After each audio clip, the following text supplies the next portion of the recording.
Latest update पाने के लिए हमारे चैनल पंचामृत को सब्सक्राइब कर बेल आइकॉन को प्रेस करें तथा हमारे वीडियोस को लाइक करें।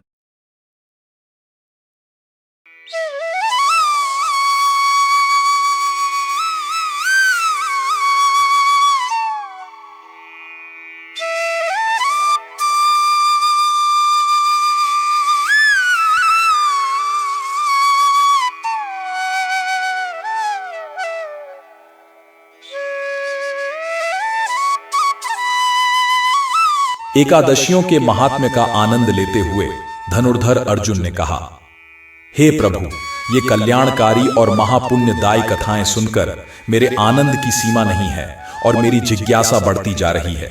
हे कमल नयन, अब आप मुझे श्रावण माह के शुक्ल पक्ष की एकादशी की कथा सुनाने की कृपा करें। इस एकादशी का क्या नाम है तथा इसके व्रत का क्या विधान है? इसमें किस देवता का पूजन किया जाता है और इसका व्रत करने से किस फल की प्राप्ति होती है? श्री कृष्ण ने कहा, हे धनुर्धर, श्रावण माह के शुक्ल पक्ष की एकादशी की कथा के श्रवण मात्र से ही अनंत यज्ञ का फल प्राप्त होता है। हे पार्थ, द्वापर युग के आरंभ में ही महिष्मती नाम की एक नगरी थी। उस नगरी में महाजित नाम का एक राजा राज्य करता था। वह पुत्रहीन था, इसलिए वह सदा दुखी रहता था। उसे वह राज्य, सुख और वैभव सभी कुछ बड़ा ही कष्टदायक प्रतीत होता था, क्योंकि पुत्र के बिना मनुष्य को इहलोक और परलोक दोनों में सुख नहीं मिलता है। राजा ने पुत्र प्राप्ति के बहुत उपाय किए, किंतु उसका हर उपाय निष्फल रहा। जैसे जैसे राजा महाजित वृद्धावस्था की ओर बढ़ता जा रहा था, वैसे वैसे उसकी चिंता भी बढ़ती जा रही थी। एक दिन राजा ने अपनी सभा को संबोधित करके कहा, न तो मैंने अपने जीवन में कोई पाप किया है और न ही अन्याय पूर्वक प्रजा से धन एकत्रित किया है, न ही कभी प्रजा को कष्ट दिया है और न कभी देवता और ब्राह्मणों का निरादर किया है। मैंने प्रजा का सदैव अपने पुत्र की तरह पालन किया है। कभी किसी से ईर्ष्या भाव नहीं किया, सभी को एक समान समझा है। मेरे राज्य में कानून भी ऐसे नहीं हैं जो प्रजा में अनावश्यक डर उत्पन्न करें। इस प्रकार धर्म युक्त राज्य करने पर भी मैं इस समय अत्यंत कष्ट पा रहा हूं। इसका क्या कारण है? मेरी समझ में कुछ नहीं आ रहा है। आप इस पर विचार करें कि इसका क्या कारण है और क्या इस जीवन में मैं इस कष्ट से मुक्त हो पाऊंगा।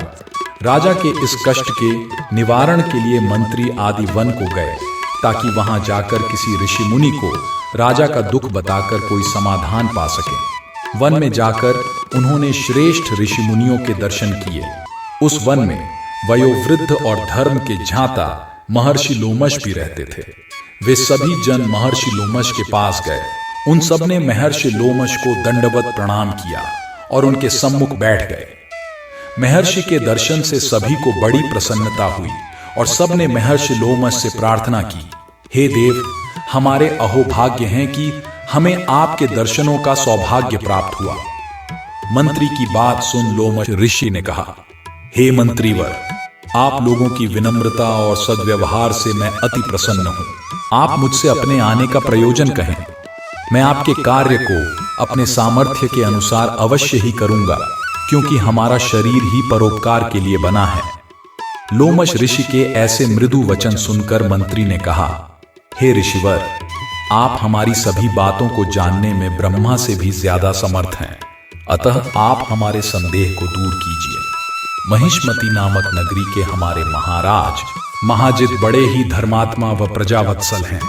वह प्रजा का पुत्र की तरह धर्मानुसार पालन करते हैं, किंतु फिर भी वे पुत्रहीन हैं। हे महामुनि, इससे वह अत्यंत दुखी रहते हैं।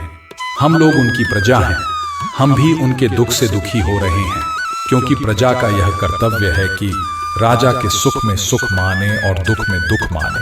हमें उनके पुत्रहीन होने का अभी तक कारण ज्ञात नहीं हुआ है, इसलिए हम आपके पास आए हैं। अब आपके दर्शन करके हमको पूर्ण विश्वास है कि हमारा दुख अवश्य ही दूर हो जाएगा, क्योंकि महान पुरुषों के दर्शन मात्र से ही प्रत्येक कार्य की सिद्धि हो जाती है। अतः आप हमें बताने की कृपा करें कि किस विधान से हमारे महाराज पुत्रवान हो सकते हैं। हे ऋषिवर, यह आपका हम पर व हमारे राज्य की प्रजा पर बड़ा ही उपकार होगा। ऐसी करुण प्रार्थना सुनकर लोमश ऋषि के नेत्र बंद करके राजा के पूर्व जन्मों पर विचार करने लगे। कुछ पलों बाद उन्होंने विचार करके कहा, हे भद्रजनों, यह राजा पिछले जन्म में अत्यंत उद्दंड था तथा बुरे कर्म किया करता था। उस जन्म में यह एक गांव से दूसरे गांव में घूमा करता था। एक बार ज्येष्ठ माह के शुक्ल पक्ष की एकादशी के दिन की बात है। यह 2 दिन से भूखा था। दोपहर के समय एक जलाशय पर जल पीने गया। उस स्थान पर उस समय ब्याई हुई एक गाय जल पी रही थी। राजा ने उसको प्यासी ही भगा दिया और स्वयं जल पीने लगा। हे श्रेष्ठ पुरुषों, इसलिए राजा को यह कष्ट भोगने पड़ रहे हैं। एकादशी के दिन भूखा रहने का फल यह हुआ कि इस जन्म में यह राजा है और प्यासी गाय को जलाशय से भगाने के कारण पुत्रहीन है। यह जान सभी सभासद प्रार्थना करने लगे, हे आर्षि श्रेष्ठ, शास्त्रों में ऐसा लिखा है कि पुण्य से पाप नष्ट हो जाते हैं।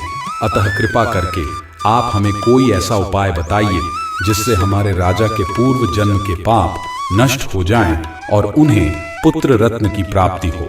सभासदों की प्रार्थना सुनकर लोमश मुनि ने कहा, हे श्रेष्ठ पुरुषों, यदि तुम सब श्रावण माह के शुक्ल पक्ष की पुत्रदा एकादशी का व्रत और रात्रि जागरण करो और उस व्रत का फल राजा के निमित्त कर दो, तो तुम्हारे राजा के यहाँ पुत्र उत्पन्न होगा।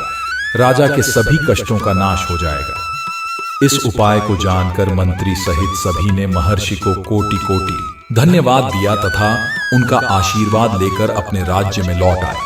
तदुपरांत उन्होंने लोमश ऋषि की आज्ञानुसार पुत्रदा एकादशी का विधान पूर्वक उपवास किया और द्वादशी को उसका फल राजा को दे दिया।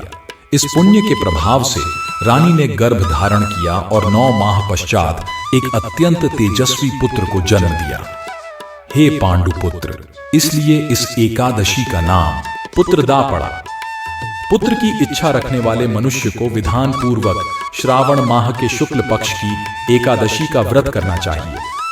इस व्रत के प्रभाव से इहलोक में सुख और परलोक में स्वर्ग की प्राप्ति होती है। कथा सार: पाप कर्म करते समय मनुष्य यह नहीं सोचता कि वह क्या कर रहा है, परंतु शास्त्रों से विदित होता है कि मनुष्य का छोटे से छोटा पाप भी उसे भयंकर दुख भोगने को विवश कर देता है। अतः मनुष्य को पाप कर्म करने से डरना चाहिए, क्योंकि पाप नामक यह दैत्य जन्म जन्मांतर तक उसका पीछा नहीं छोड़ता। प्राणी को चाहिए कि सत्य व्रत का पालन करते हुए भगवान के प्रति पूरी श्रद्धा व भक्ति रखे और यह बात सदैव याद रखे कि किसी के दिल को दुखाने से बड़ा पाप दुनिया में कोई दूसरा नहीं है।